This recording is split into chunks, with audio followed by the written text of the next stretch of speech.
കർണാടകയിലെ ഷിരൂരിലുണ്ടായ മണ്ണിടിച്ചിലിൽ കാണാതായ ലോറി ഡ്രൈവർ അർജുനെ കണ്ടെത്താനുള്ള ദൗത്യം 12ാം ദിവസത്തിലേക്ക് കടക്കുമ്പോൾ നിർണായകമായ ചില വിവരങ്ങൾ പുറത്ത്. പുഴയുടെ അടിത്തട്ടിൽ ഒരു ലോറി ഉണ്ടെന്ന കാര്യം ഏതായാലും സ്ഥിരീകരിച്ചിട്ടുണ്ട്. ഐബോർഡ് പരിശോധനയിൽ കിട്ടിയ 4ാമത്തെ സിഗ്നലാണ് ലോറിയുടേത് എന്ന് സ്ഥിരീകരിച്ചതായി ഉത്തര കന്നഡ ജില്ലാ കളക്ടർ ലക്ഷ്മിപ്രിയ മാധ്യമങ്ങളോട് പറഞ്ഞു. കരയിൽ നിന്ന് 132 മീറ്റർ അകലെ ചെളിയിൽ പുതഞ്ഞ നിലയിലാണ് ലോറിയുള്ളത് എന്നാണ് നിഗമനം. അതേസമയം ലോറിയിൽ മനുഷ്യ സാന്നിധ്യം കണ്ടെത്താൻ കഴിഞ്ഞിട്ടില്ലെന്നും കലക്ടർ പറഞ്ഞു. ലോറിയുടെ ക്യാബിൻ ഭാഗികമായി തകർന്ന നിലയിലാണ് എന്നും കൂടി കലക്ടർ സൂചിപ്പിച്ചു. തിരച്ചിലിന് കുന്താപുരയിലെ മത്സ്യത്തൊഴിലാളികളുടെ ഒരു സംഘത്തെ ജില്ലാ ഭരണകൂടം എത്തിച്ചിട്ടുണ്ട്. കുന്താപുരയിലെ മത്സ്യത്തൊഴിലാളികളുടെ ഡൈവിംഗ് സംഘമാണ് സ്ഥലത്തെത്തിയിരിക്കുന്നത്. 7 അംഗ സംഘമാണ് ഷിരൂരിലെത്തിയത്. ഈശ്വർ മിൽപെ ആണ് ഇവരുടെ സംഘത്തലവൻ. നിലവിൽ ഡൈവർമാർക്കൊന്നും ഗംഗാവലിപ്പുഴയിൽ ഇറങ്ങാനുള്ള സാഹചര്യമില്ലെന്നാണ് വിലയിരുത്തൽ.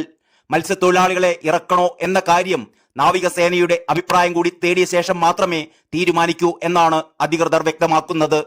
ഫ്ലോട്ടിംഗ് പ്രതലം ഘടിപ്പിക്കണമെങ്കിൽ രാജസ്ഥാനിൽ നിന്നും അതിനാവശ്യമായ ആളുകൾ എത്തേണ്ടതുണ്ട്. തിരച്ചിൽ നിർത്തിയില്ല എന്നും ഇക്കാര്യം കളക്ടറോടും നേവിയോടും പറഞ്ഞിട്ടുണ്ടെന്നും കോഴിക്കോട്ടെ MP MK രാഘവൻ പറഞ്ഞു. ഫ്ലോട്ടിംഗ് വെസൽ കൊണ്ടുവന്ന് ഇരുമ്പ് കമ്പി ഉപയോഗിച്ച് പുഴയിലിറങ്ങാനാണ് ശ്രമം. സാധ്യമായ എല്ലാ കാര്യങ്ങളും ഷിരൂരിൽ ചെയ്യുന്നുണ്ട് എന്നും MP കൂട്ടിച്ചേർത്തു. ഫ്ലോട്ടിംഗ് പ്ലാറ്റ്ഫോം രാജസ്ഥാനിൽ നിന്ന് എത്തിക്കുമെന്ന് കലക്ടർ അറിയിച്ചിട്ടുണ്ടെന്നാണ് മന്ത്രി PA മുഹമ്മദ് റിയാസ് പറഞ്ഞിട്ടുള്ളത്. നാവികസേനയുടെ കൂടുതൽ വൈദഗ്ധ്യമുള്ളവരെ നിയോഗിക്കണമെന്ന് കേരള സർക്കാർ കേന്ദ്രത്തോട് ആവശ്യപ്പെട്ടിട്ടുണ്ട്. പ്രാദേശിക മത്സ്യത്തൊഴിലാളികളുടെ സഹകരണത്തോടെ തിരച്ചിൽ തുടരാനാണ് തീരുമാനം. സാധ്യമായ എല്ലാ ശ്രമങ്ങളും നടത്തി മുന്നോട്ടു പോകും. മറ്റു നേവൽ ബേസിൽ വിദഗ്ധരുണ്ടെങ്കിൽ എത്തിക്കണമെന്ന് കേരളം ആവശ്യപ്പെട്ടിട്ടുണ്ടെന്നും മന്ത്രി റിയാസ് പറഞ്ഞു. ചുരുക്കി പറഞ്ഞാൽ അർജുനായുള്ള തിരച്ചിൽ 12ാം ദിവസത്തിലേക്ക് കടക്കുമ്പോഴും പ്രതികൂല കാലാവസ്ഥ വെല്ലുവിളിയായി തുടരുക തന്നെയാണ്. വൃഷ്ടി പ്രദേശങ്ങളിൽ മഴ തുടരുന്നതിനാൽ ഗംഗാവാലി നദിയിൽ നീരൊഴുക്ക് ഒട്ടും കുറഞ്ഞിട്ടില്ല.